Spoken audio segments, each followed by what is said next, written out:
Game Pass changed everything. For a monthly fee, you get access to a library of games, including major Xbox exclusives on day one. But what if that library shuts down? What if Game Pass fails?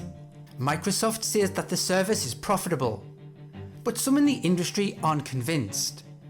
And if that domino falls, it won't just hit Xbox. It'll hit developers, players, and the future of gaming itself.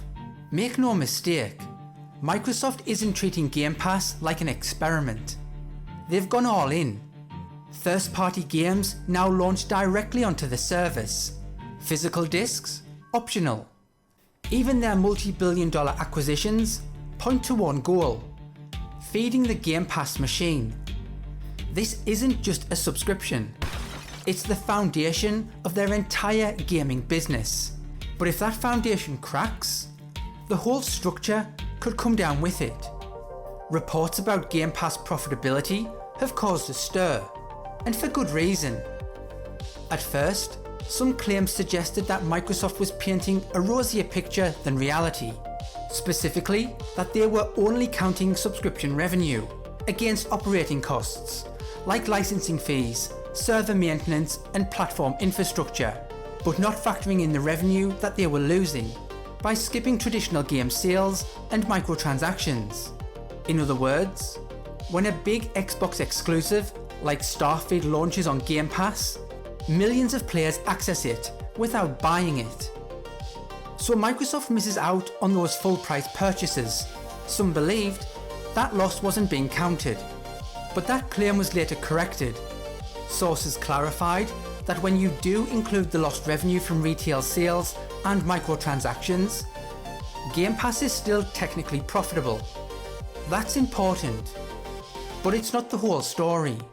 Because while the service may be profitable on paper, those calculations reportedly still don't include the development costs of the games themselves.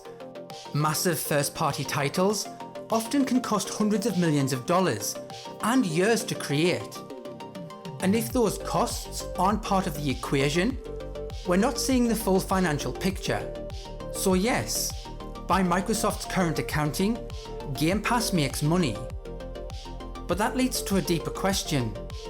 Is the service truly profitable because of a sustainable business model with strong margins? Or is it only profitable because Microsoft, with its vast resources, is quietly absorbing the heavy costs behind the scenes? Game Pass doesn't run on indie titles alone.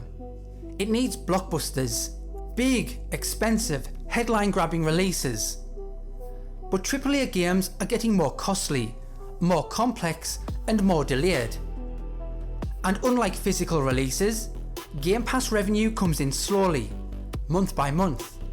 If the cost of making new games rises faster than subscription growth, Game Pass stops being a golden goose and starts being a money pit. Developers get a tough deal. Game Pass offers exposure, but often replaces retail sales with fixed payouts. Worse, it encourages a certain kind of design. Retention loops, engagement metrics, predictable content. Smaller studios may find themselves forced to play it safe, or risk being ignored by the algorithm.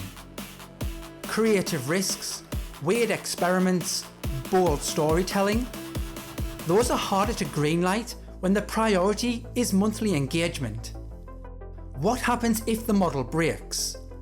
Subscriptions slow, games underperform, studios get cut. Microsoft might start raising prices again, or scaling back the number of new releases. But here's the thing, we could already be starting to see the cracks. Several high-profile projects have been cancelled. Entire studios, including teams under Microsoft, have been shut down, and hundreds of developers have lost their jobs. This isn't some distant warning, it's happening now. The pressure to constantly feed Game Pass with content is enormous, and when something doesn't hit the mark, it's gone.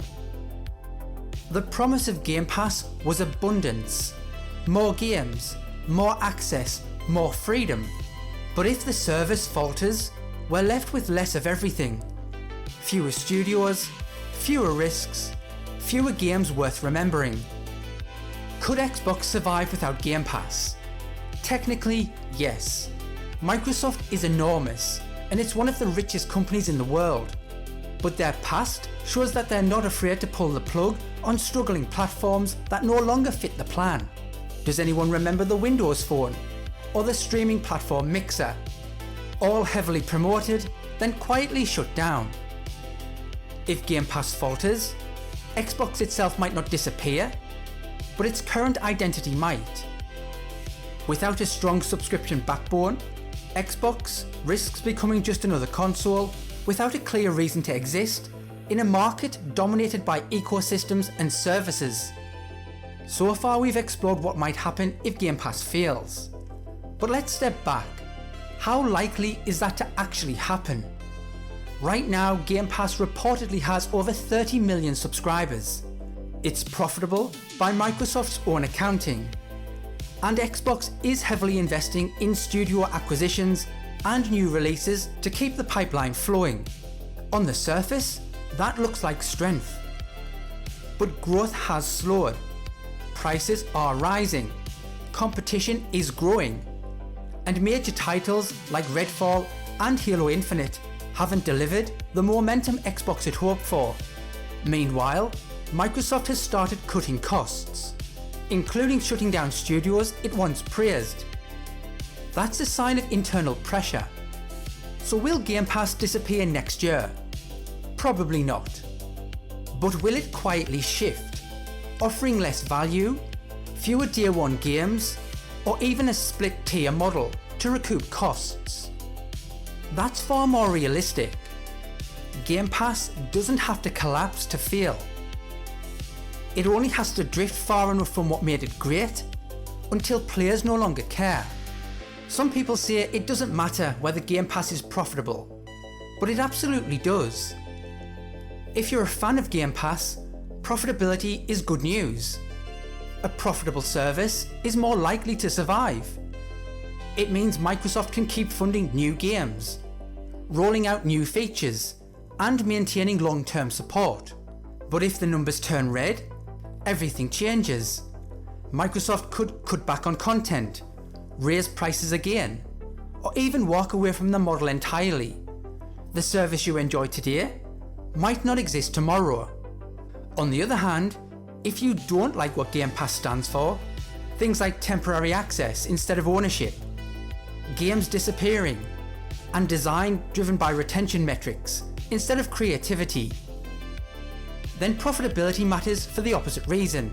Because if it's making money, then it's working. And if it's working, others will follow. That means even more games designed to serve a service, not the player. So whether you support it or not, profitability matters, because it decides whether Game Pass becomes the long-term standard or a short-lived experiment. Game Pass might be profitable. It might even thrive for years. But profit doesn't guarantee health or creativity or freedom. If the service collapses, it will shake the industry. But if it succeeds and reshapes gaming around control, rental and metrics, it might be just as dangerous. So ask yourself, what if this isn't just about money? What if the real price is control over the games we love? Do you think Game Pass is helping the industry or slowly taking control of it? Drop your thoughts in the comments. Please do like and subscribe, and I'll see you next time.